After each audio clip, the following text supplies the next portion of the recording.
हमारे साथ बहुत ही प्रसिद्ध डॉक्टर मौजूद हैं, डॉक्टर प्रिया वोरा, जो कि आज के सेशन में हमारे कुछ सवालों का जवाब देने वाले हैं। और आज के टॉपिक का नाम है डेंटल हाइजीन। लेकिन सवालों का सिलसिला शुरू करने से पहले डॉक्टर, आप हमारे दर्शकों को अपने बारे में कुछ बताइए। मुझे इस शो में बुलाने के लिए आपका तहे दिल से धन्यवाद मैं करना चाहती हूँ।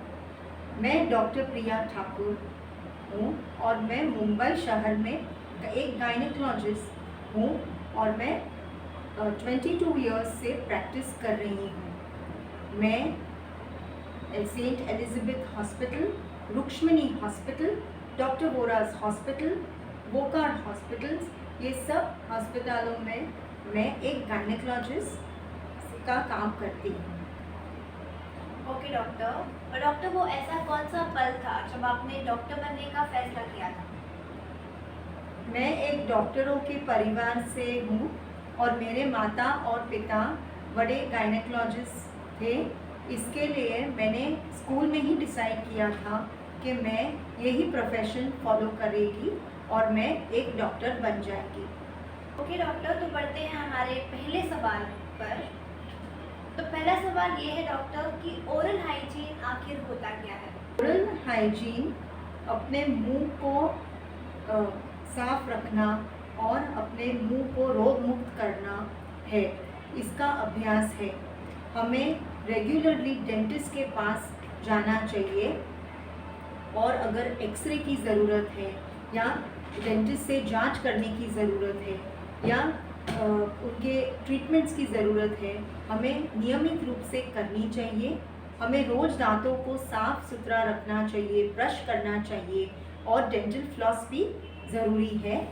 और प्रिवेंटिव डेंटिस्ट्री हमें बहुत ही सुंदर मुस्कान भी देती है और ये हमारे ओरल हेल्थ के लंबे समय तक उसे बढ़ाती है या इम्प्रूव करती है।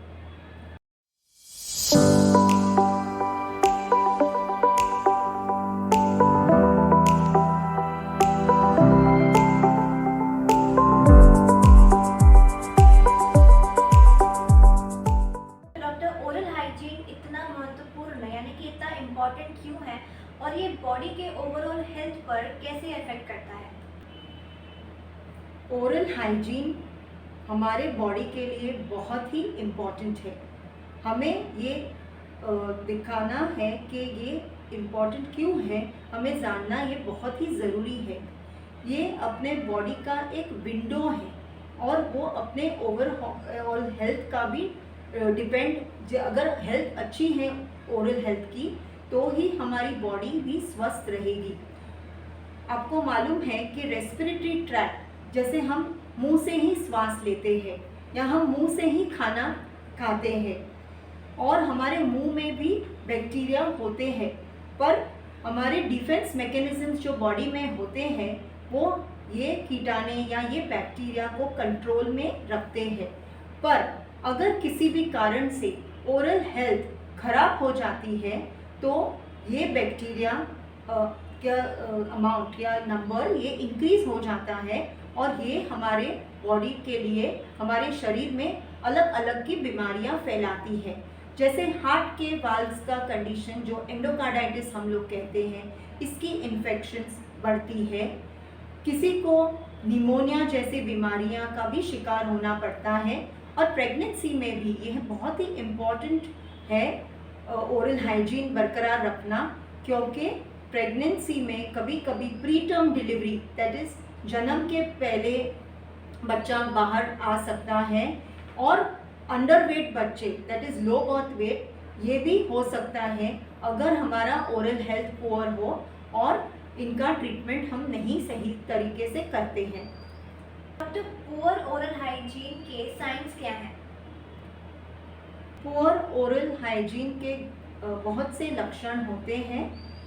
किसी लोगों को मसूड़ों में दर्द होता है, किसी को मसूड़े में से खून आने लगता है, मसूड़े सिकुड़ सकते हैं या रिसीड हो जाते हैं, किसी को दांतों में भी बहुत दर्द होता है, दांत हिलने लगते हैं, दांतों में कीटाणु भी आते हैं, फिर जबड़ों में सूजन हो सकता है, मुंह में छाले पड़ सकते हैं जो बहुत टाइम तक ये घाव भरते नहीं हैं और मुंह से खराब बास आ सकता है।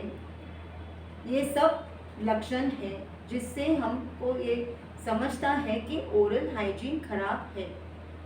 जी डॉक्टर, तो डॉक्टर कोई भी व्यक्ति अपने ओरल हाइजीन को इम्प्रूव करने के लिए क्या कर सकता है?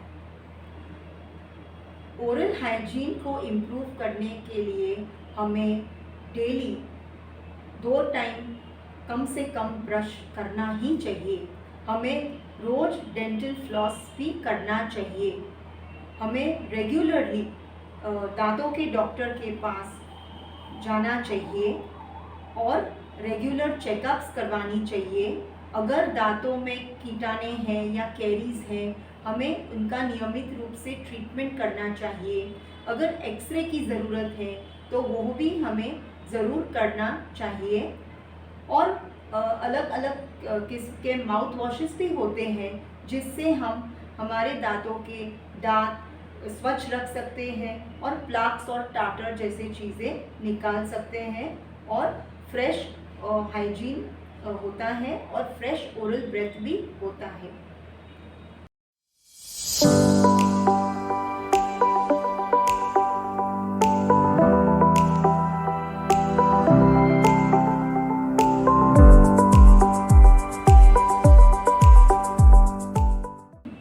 तो डॉक्टर एसटीडीज कैसे ट्रांसमिट होते हैं? सेक्शुअली ट्रांसमिटेड डिजीजेस संबंध से या संभोग द्वारा स्प्रेड हो सकते हैं और वजाइना के साथ या फिर एनल इंटरकोर्स से या ओरल सेक्स द्वारा ये स्प्रेड हो सकते हैं और कभी कभी प्रेग्नेंट या गर्भवती स्त्री में से ये इन्फेक्शंस अपने बच्चों को भी जा सकता है। और डॉक्टर सिम्टम्स क्या हैं इस चीज़ के? हमें एसटीडीज के लक्षण हमें जानने ही चाहिए, क्योंकि अगर हमें ये लक्षण दिखते हैं तो जल्द से जल्द हमें डॉक्टर के पास जाना चाहिए।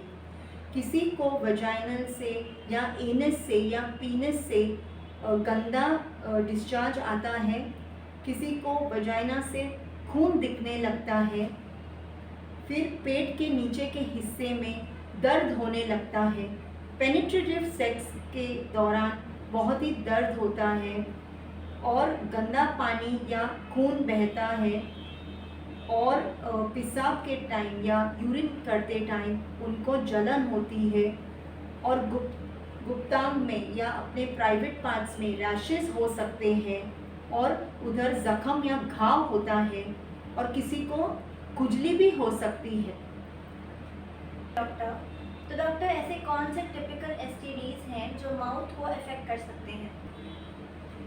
टिपिकल एसटीडीज जो माउथ द्वारा स्प्रेड हो सकते हैं, हर्पीज, ओरल हर्पीज एक है, फिर गोनोरिया जैसे इन्फेक्शंस, सिफिलिस जैसे इन्फेक्शंस भी हो सकते हैं, एप्स्टीन बार वायरस जैसे इन्फेक्शंस और साइटोमेगालो वायरस जैसे इन्फेक्शंस, ये सब मुंह के द्वारा स्प्रेड हो सकते हैं।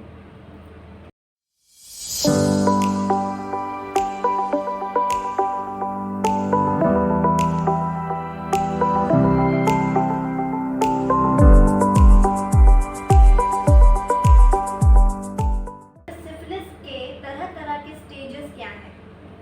सिफिलिस एक बीमारी है जो अलग स्टेजेस से गुजरती है। द प्राइमरी जो पहला स्टेज है, उधर हमारे प्राइवेट पार्ट्स पे या जेनाइटल एरिया पे अलग एक घाव हो जाता है। उसके बाद एक सेकेंडरी स्टेज है जो बॉडी में अलग अलग शरीरों के हिस्सों पे रैशेस डेवलप हो जाते हैं और फिर एक लेटेंट फेज है जहाँ सिफिलिस के लक्षण नहीं दिखते हैं पर सिफिलिस अपने बॉडी में ज़रूर है। और फिर एक टर्शरी स्टेज है जिसमें हमारा हार्ट, हमारा दिल और हमारा ब्रेन, ये दोनों ऑर्गन्स जो बहुत ही इम्पॉर्टेंट है, उनका इन्वॉल्वमेंट भी हो जाता है और यह एक बड़ी ही गंभीर समस्या है और ये 10 से 30 साल के बाद सिफिलिस के इन्फेक्शन के बाद हो जाता है। ओके डॉक्टर सिफिलिस के लक्षण यानी कि सिम्टम्स क्या हैं?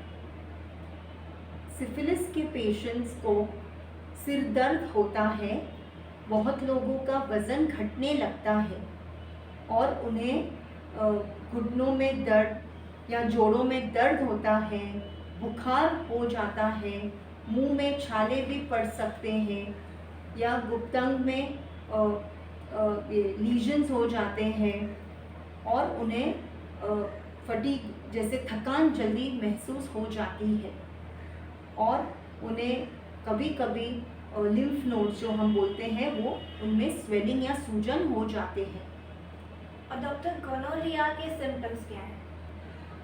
गोनोरिया में एक स्राव या वजाइनल डिस्चार्ज हो सकता है, फिर पेनिट्रेटिव सेक्स पे भी बहुत दर्द होता है या रक्त स्राव जैसे वजाइना से खून बहने लगता है, फिर पेट के नीचे के हिस्से में दर्द होता है, पेशाब के टाइम बहुत ही जलन होने लगता है और बार बार पेशाब आती है।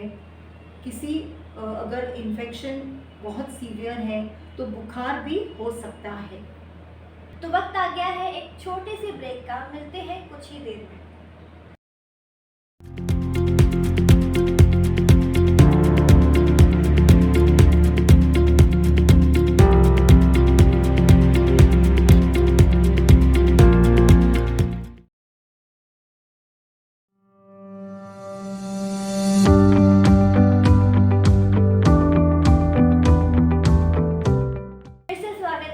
टॉक शो में तो बढ़ते हैं हमारे अगले सवाल पर। और डॉक्टर ओरल एसटीडीज के लिए टिपिकल ट्रीटमेंट क्या हो सकती है? ओरल एसटीडीज की टिपिकल ट्रीटमेंट हम पे इट डिपेंड्स के कितनी गंभीर ये समस्या है और कौन से स्टेज में ये एसटीडी है। अगर मामूली हर्पीज इन्फेक्शन मुंह में है तभी लोकल एनेस्थेटिक एजेंट्स मिलते हैं और हम उसका उपयोग कर सकते हैं। अगर समस्या गंभीर हो या सीवियर हो तभी हमें एंटीवायरल की दवाएं ये यूज़ करनी पड़ती है और अगर क्लैमिडिया इन्फेक्शन हो या गोनोरिया हो इनके अलग अलग एंटीबायोटिक्स मिलते हैं और हमें उसका प्रयोग करना चाहिए। और माउथ रिंसर्स भी होते हैं जिससे जो ज़ख्म है मुंह में वो शांत रह सकते हैं और वो साफ हो जा सकते हैं। जी डॉक्टर डेंटल डैम क्या होता है? डेंटल डैम एक बैरियर है और ये लेटेक्स या पॉलीयूरेथीन का बनाया हुआ होता है और ये ओरल सेक्स के लिए यूज़ करते हैं और ये अपने प्राइवेट पार्ट्स जैसे वजाइनल एरिया या एनस के एरिया पे ये लगाते हैं और इससे अगर हमें कुछ भी मुंह में छाले हैं या ज़ख्म है या ये एसटीडीज बेसिकली ये प्रिवेंट करता है कि मुंह में ये ट्रांसमिशन नहीं होना चाहिए और ये अवरोध का काम करता है। ओके डॉक्टर, तो डॉक्टर कोई भी व्यक्ति एसटीडीज को कंट्रोल करने के लिए या उसको प्रिवेंट करने के लिए क्या कर सकता है? एसटीडीज को प्रिवेंट करना बहुत ही ज़रूरी है और ये हमारे हाथों में ही है। हमें सेक्सुअल ये सेफ सेक्स या सेफ ओरल सेक्स ये बहुत ही हमें इसका अभ्यास करना चाहिए। हमें अनेक लोगों से संबंध नहीं रखना चाहिए। अगर इन्फेक्शन या संक्रमण अपने बॉडी में है तभी हमें सेक्स नहीं करना चाहिए। अलग अलग वैक्सीन्स भी होते हैं, स्पेशली ये ह्यूमन पैपिलोमा वायरस के या हेपेटाइटिस के, एंड इससे हम ये एसटीडीज का रोक कर सकते हैं।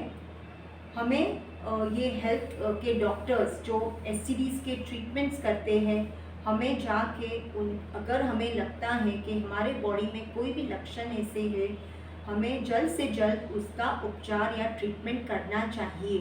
हमें हस्बैंड और वाइफ जैसे दोनों पार्टनर्स की इलाज बहुत ही ज़रूरी है। और बैरियर मेथड्स जो है जैसे कॉन्डम या निरोध हमें सही तरीके से या डेंटल डैम्स का प्रयोग करना चाहिए।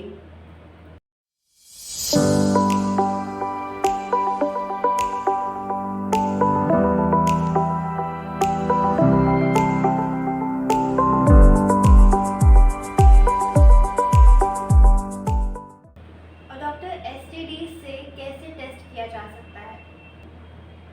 अलग अलग एसटीडीज के अलग अलग टेस्ट है। मैं थोड़े एग्जाम्पल्स दे सकती हूँ। अगर एड्स है तो हमारे लिए HIV के ब्लड टेस्ट होते हैं। अगर हेपेटाइटिस बी है तो उसके भी ब्लड टेस्ट होते हैं। अगर सिफिलिस जैसे इन्फेक्शंस है तभी VDRL टेस्ट अनिवार्य है, बहुत इम्पॉर्टेंट हो जाता है। अगर गोनोरिया है तभी हम लोग NAT टेस्ट कर सकते हैं और ये गोनोकॉकस के DNA को जांचता है। ब्लड के सैंपल्स के सिवाय या अदर जो सैंपल्स हम लोग ले सकते हैं, ये पेशाब के टेस्ट भी हो सकते हैं, या जहाँ हमारे सुराग है या जख्म या घाव है उस एरिया से स्वैब के टेस्ट भी कर सकते हैं, ये STDs के लिए।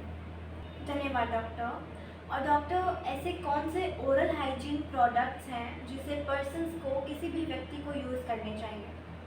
मार्केट में अलग अलग ये ओरल प्रोडक्ट्स मिलते हैं जिससे अपनी मुंह की सफाई या स्वच्छता इम्प्रूव हो जाती है। माउथ वॉशेस मिलते हैं जिससे ये डेंटल प्लाक्स या टार्टर्स कम हो सकते हैं। अलग अलग प्रकार के ब्रशेस मिलते हैं, डेंटल फ्लॉस मिलता है। फिर टंग क्लीनर्स जो ज़ुबान को साफ रखता है वो भी मिल सकते हैं। माउथ फ्रेशनर्स मिलते हैं और अपने डेंटल ये सॉल्यूशंस, डेंचर्स के लिए अलग प्रकार के सॉल्यूशंस भी मिलते हैं। और हमारे ब्रेथ को साफ रखने के लिए या दांत को चमकाने के लिए डिफरेंट प्रोडक्ट्स हैं जो मार्केट में से हम ले सकते हैं। और डॉक्टर एक अच्छी ओरल हाइजीन के एडवांटेजेस क्या हैं? ओरल हाइजीन बहुत ही इम्पॉर्टेंट है। ये हमारे ओवरऑल हेल्थ का एक आईना है और हमारे मुंह में भी थोड़े बैक्टीरिया होते हैं, पर हमारे बॉडी के डिफेंस मैकेनिज्म्स उनको फैलने से या बढ़ने से रोकते हैं। पर अगर किसी भी कारण से अपनी ओरल हाइजीन कम हो जाती है तो बैक्टीरिया का प्रमाण बढ़ जाता है और बहुत ही हमारे शरीर में बीमारियां फैल सकती हैं। हार्ट के वाल्व्स का भी एंडोकार्डाइटिस हो सकता है, किसी को निमोनिया भी हो सकता है। प्रेगनेंसी में भी ये इम्पॉर्टेंट है क्योंकि पेरीओडोंटाइटिस जैसे इन्फेक्शंस में प्रीटर्म बर्थ्स जैसे जन्म के पहले डिलीवरीज हो जाते हैं या बच्चे का वेट भी कम हो जाता है, तो ये लो बर्थ वेट बेबीज़ भी जन्म उनका हो सकता है अगर हमारा हेल्थ मुंह का या मुंह की स्वच्छता हम नहीं रखेंगे तो।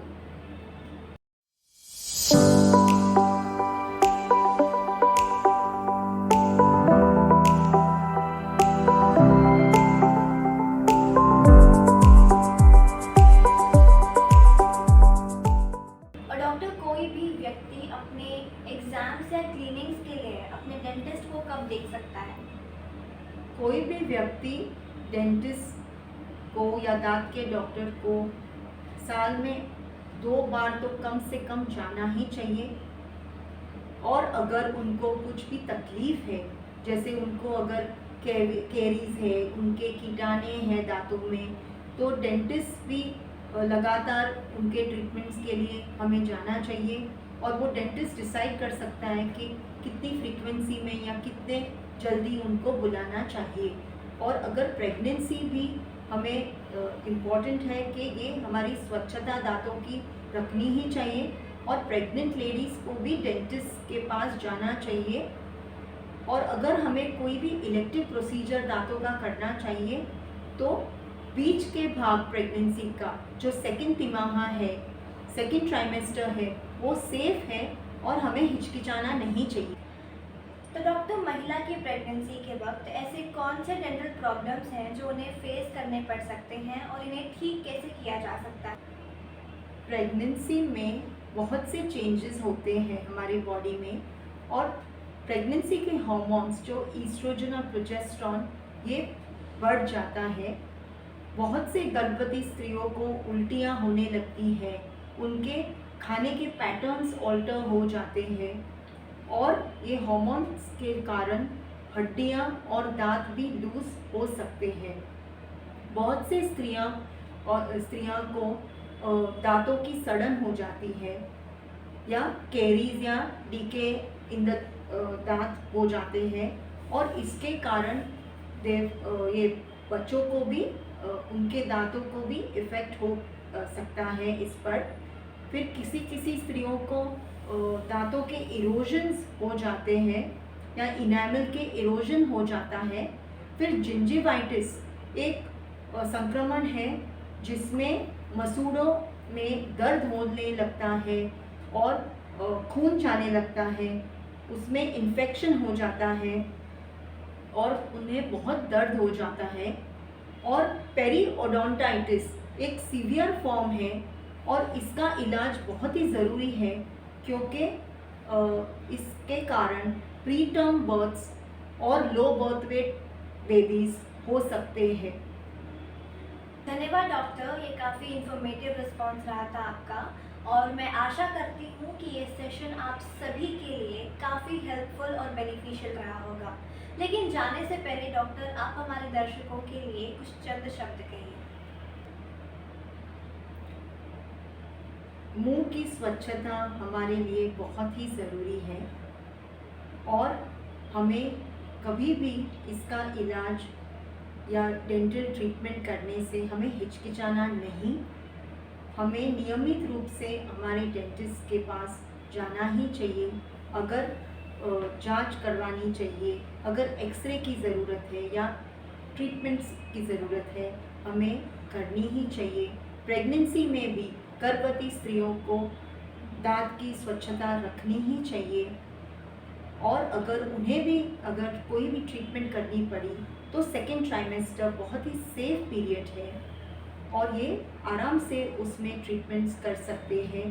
कोई भी दवा लेने के पहले अपने गायनेकोलॉजिस्ट को ज़रूर कंसल्ट कीजिए और ये सब इम्पॉर्टेंट टिप्स हैं और हमें ध्यान रखना ही चाहिए। धन्यवाद डॉक्टर, ये काफ़ी ग्रेट रिस्पॉन्स रहा था आपका और हम बहुत ही ज़्यादा आभारी हैं कि आप हमारे नालिका टॉक शो में आए और अपना कीमती वक्त हमें दिया। धन्यवाद डॉक्टर।